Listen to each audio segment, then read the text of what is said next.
तारीख 20 अगस्त 2026 वक्त दोपहर के करीब 12:15 बजे उत्तर प्रदेश की राजधानी लखनऊ की मशहूर पत्रकार प्रज्ञा मिश्रा सोशल मीडिया पर एक पोस्ट डालती हैं। पोस्ट में लिखा था, अभी अभी फोन आया है कि मेरी बहन को गोमती नगर में गोली मार दी गई है।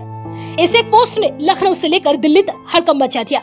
लोग दुआएं ही कर रहे थे कि अस्पताल से वो खबर आई जिसने प्रज्ञा के पूरे परिवार को गहरे सदमे में डाल दिया। प्रज्ञा मिश्रा की 33 साल की छोटी बहन दिव्या मिश्रा अब इस दुनिया में नहीं रही। लखनऊ के सबसे वीआईपी इलाके गोमती नगर में दिन दहाड़े एक बैंक अधिकारी को बैंक के ठीक बाहर गोलियों से भून दिया गया। हर तरफ चीख पुकार थी, पुलिस की गाड़ियां दौड़ रही थी। हर कोई हैरान था कि आखिर दिन दहाड़े इस खूनी खेल को अंजाम देने वाला कौन है।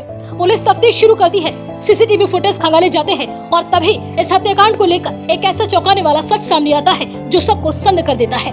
दिव्या मिश्रा पर गोलियां बरसाने वाला और उसकी जान लेने वाला कोई बाहरी दुश्मन नहीं था। इस पूरे हत्याकांड को अंजाम देने वाला खुद दिव्या का पति मानस वाजपेयी था।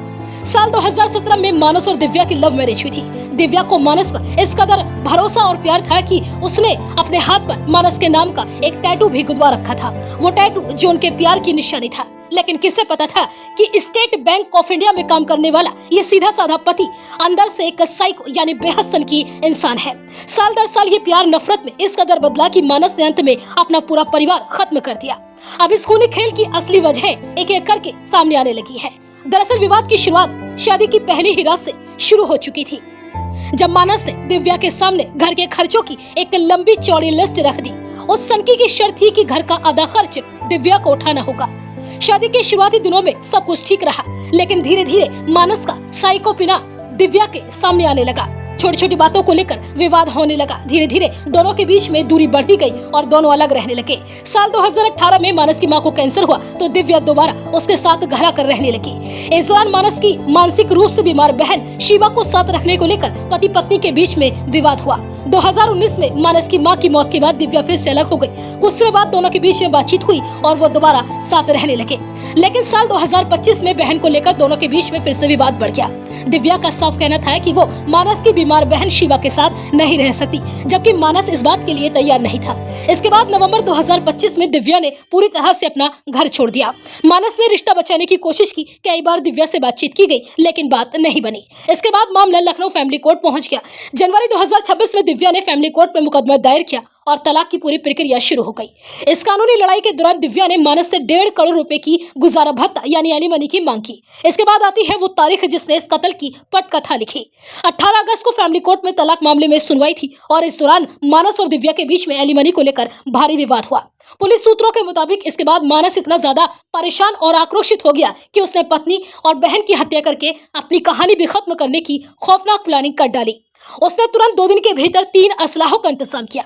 इनमें 2 9mm पिस्टल और एक तमंचा शामिल था। इसके बाद उसने लगातार 2 दिन तक अपनी पत्नी दिव्या की बाकायदा रैकी की। तैयारी पूरी हो चुकी थी। गुरुवार दोपहर करीब 12 बजे मानस ऑटो से सीधे पत्नी दिव्या के ICICI बैंक पहुंचा। उसने दिव्या को फोन करके बैंक से बाहर बुलाया। दिव्या बैंक से बाहर आई। दोनों के बीच में पहले विवाद हुआ, बातचीत हुई और फिर मारपीट होती है। दिव्या अपनी शर्तों पर अड़ी रहती है और मानस का साइकोपन 7वें आसमान पर पहुंच जाता है। वो तुरंत पिस्तौल निकालता है और दिव्या के चेहरे पर सटाकर 2 गोली मार देता है। दिव्या वहीं खून से लथपथ होकर गिर जाती है। ये पूरी खौफनाक घटना बैंक के बाहर लगे सीसीटीवी कैमरे में कैद हो जाती है, जिसका वीडियो भी अब सोशल मीडिया पर वायरल है। बैंक के बाहर खून बहाने के बाद मानस वहां से भागता है और हुसरिया चौराहे के पास स्थित अपने किराए के घर पर पहुंचता है। कमरे में दाखिल होते ही मानस टीवी ऑन करता है और टीवी पर बेहद तेज आवाज में हनुमान चालीसा बजने लगती है।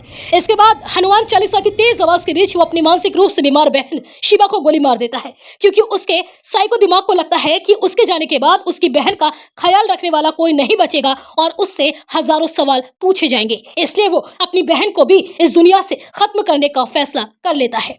इसके बाद वो अपने मोबाइल फोन पर एक खौफनाक व्हाट्सएप स्टेटस लगाता है, जिसमें वो लिखता है, आज मैंने अपनी पत्नी को मार डाला है और अब मैं अपनी बहन और खुद को भी खत्म कर रहा हूँ। मेरी पत्नी की बहन प्रज्ञा और उसके पति भरत को सब कुछ पता है। इस स्टेटस को पोस्ट करने के तुरंत बाद वो खुद अपनी कहानी भी हमेशा हमेशा के लिए खत्म कर लेता है।